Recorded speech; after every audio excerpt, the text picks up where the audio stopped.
Bismillahirrahmanirrahim. Assalamualaikum warahmatullahi wabarakatuh. Alhamdulillahirabbil alamin wa bihi nasta'inu ala umuri dunya waddin. Sayyidina Muhammadin wa ala alihi wa ashabihi ajma'in, amma ba'du. Rabbi shrah li sadri wa yassir li amri wahlul 'uqdatam min lisani yafqahu qawli. Alhamdulillahirabbil alamin. Pada kesempatan pagi hari ini, di hari Jumat, kita bertemu kembali untuk mendengarkan tausiah singkat. Semoga di pagi hari ini semua ada dalam keadaan sehat dan selalu ada dalam lindungan Allah Subhanahu wa taala. Amin ya rabbal alamin. Pada kesempatan hari ini kita akan membahas mengenai sebuah kisah yang terdapat dalam hadis yang diriwayatkan oleh Imam Muslim nomor 8. Pada suatu ketika Umar radhiyallahu anhu dan para sahabat sedang duduk di dekat Rasulullah sallallahu alaihi wasallam. Tiba-tiba muncul pada saat itu seseorang lelaki mengenakan pakaian yang sangat putih dan rambutnya sangat hitam.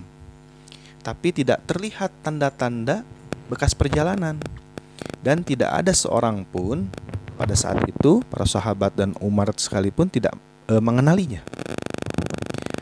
Lalu orang tersebut duduk di hadapan Nabi Shallallahu Alaihi Wasallam sambil meletakkan kedua lututnya di depan lutut Nabi dan meletakkan kedua tangannya di atas kedua paha Nabi Muhammad Shallallahu Alaihi Wasallam.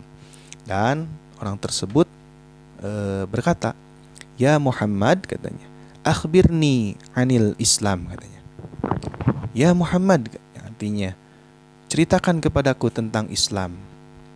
Faqala Rasulullah Shallallahu Alaihi Wasallam, Nabi Muhammad Shallallahu Alaihi Wasallam berkata, "Al-Islamu antashhada alla ilaha illallah wa anna Muhammadur Rasulullah wa tuqimus salata wa tu'tiz zakata wa tasawma ramadhana wa tahujjal baita in istata'ta ilaihi sabila." Rasulullah Shallallahu Alaihi Wasallam menjawab, "Islam adalah engkau bersaksi bahwa tidak ada Tuhan yang berhak diibadahi atau disembah oleh kita dengan benar melainkan hanya Allah Subhanahu wa taala. Dan sesungguhnya Muhammad adalah Rasul Allah, menegakkan salat, menunaikan zakat, berpuasa di bulan Ramadan, dan engkau menunaikan haji ke Baitullah jika engkau telah mampu melakukannya." Lalu berkata pria tersebut, "Sodakta," katanya, atau yang artinya engkau benar. Pada saat itu para sahabat semuanya terheran. Mengapa orang tersebut bertanya tetapi membenarkan? Lalu setelah itu orang tersebut bertanya kembali.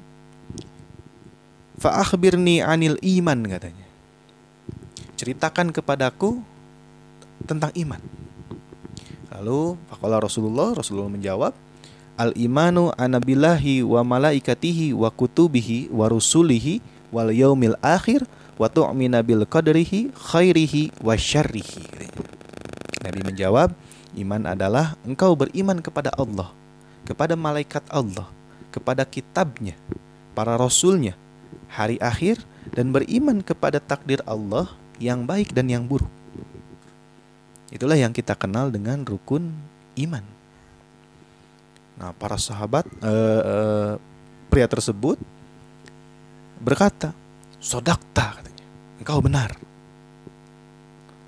Lalu para sahabat masih terheran-heran, kenapa ini orang berani sekali gitu membenarkan perkataan, ya dia bertanya tetapi membenarkan, padahal pada saat itu kita ketahui bahwa yang paling utama di majelis itu adalah Nabi Muhammad, Rasul kita. Belum puas para sahabat itu penasaran, orang tersebut bertanya kembali kepada Rasul. Katanya, "Fa akhbirni anil ihsan."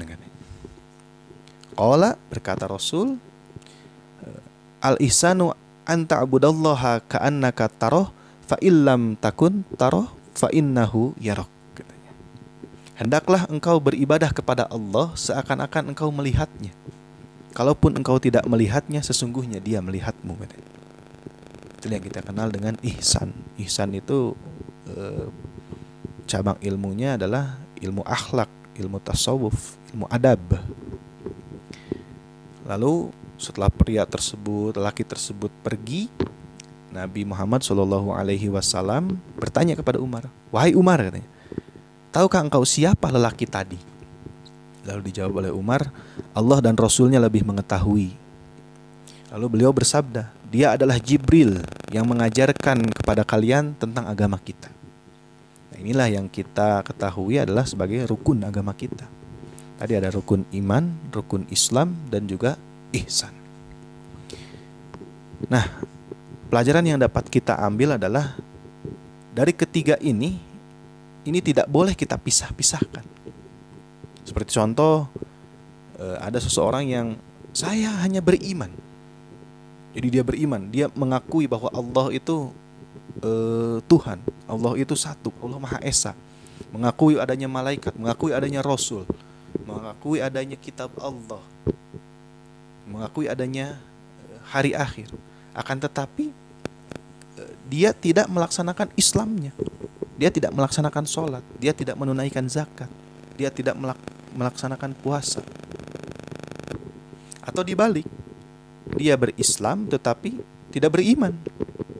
Contohnya dia melaksanakan sholat, tetapi sholatnya bukan karena Allah Subhanahu wa ta'ala. Itu tidak boleh.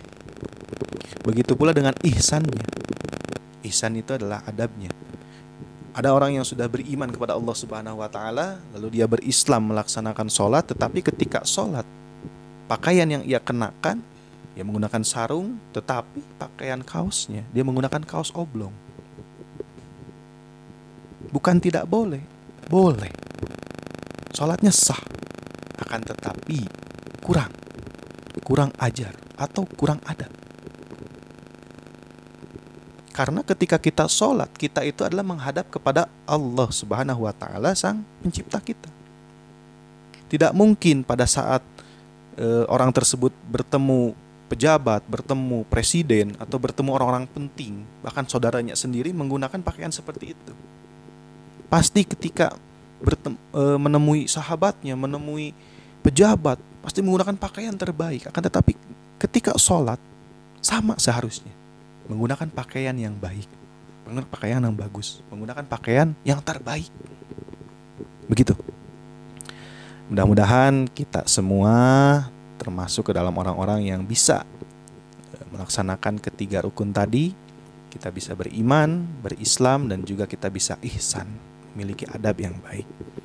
Demikian tausiah singkat yang bisa disampaikan pada hari ini. Mudah-mudahan ada manfaatnya.